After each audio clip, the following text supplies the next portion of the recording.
तो दोस्तों एपिसोड की जो शुरुआत होती है वो राही से होती है, जो सांप परिवार में खड़े होकर सुन रही होती है। तभी पराग सब घर वाले पर गुस्सा हो रहा होता है और सब पर डांट रहा होता है।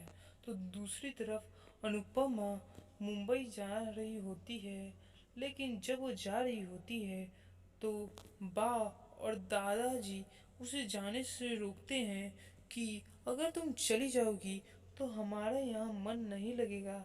लेकिन अनुपमा नहीं मानती है और बोलती है कि अब मुझे जाना होगा।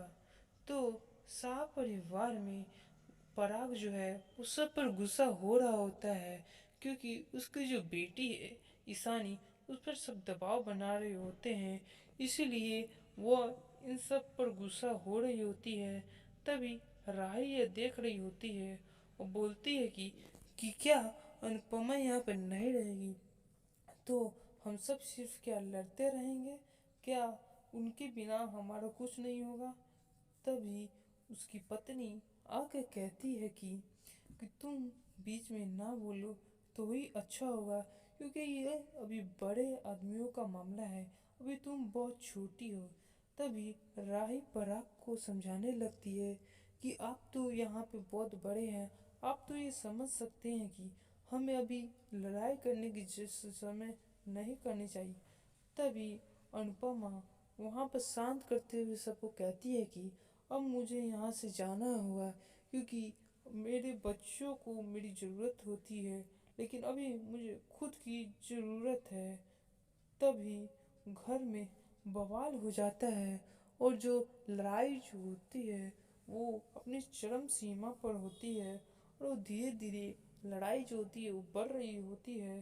तभी राही भी लड़ाई में एंट्री कर लेती है और वह भी अनुपमा को कोसती है और उसे बड़ा बड़ा बोलती है।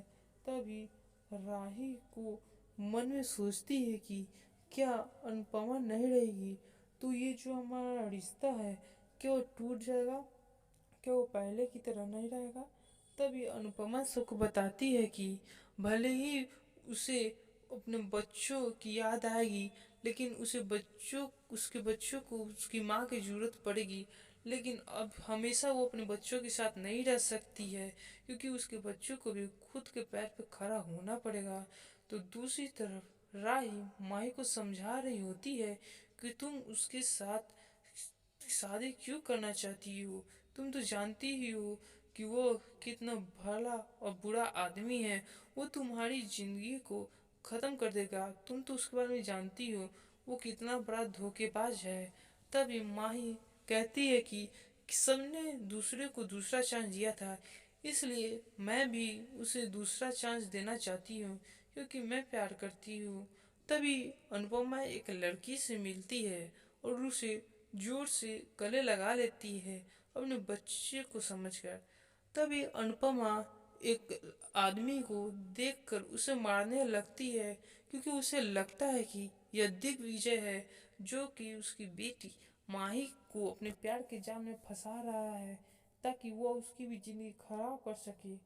तभी अनुपमा बताती है कि उसे लगा कि वो अपनी बेटी से बहुत प्यार करती है, इसीलिए उस आदमी को उसने दिग्विजय के रूप में देखा, इसीलिए उसे लग रहा था कि इसीलिए वो उसे मारने लगती है। तो इसी के साथ एपिसोड की जो होती है वो ख़त्म होती है। तभी सानी को फ़ोन पर एक फ़ोटो आती है जिसमें उसे ब्लैकमेल किया जाता है और ये सब देखकर निशानी घबरा जाती है। तो दूसरी तरफ अनुपमा कार में बैठकर मुंबई जाने के लिए तैयार हो जाती है और वो जा रही होती है, तभी उसके मन में बहुत खलबली मचती है। तो दूसरी तरफ शायद ईशानी ने घबराहट में आकर खुद को जहर दे दिया था। ये सब देखकर सभी घर वाले चौंक जाते हैं। तो दूसरी तरफ अनुपमा को भी घबराहट होती है और उससे भी लगता है कि शायद हमारे घर में कुछ गलत तो हो ही रहा है।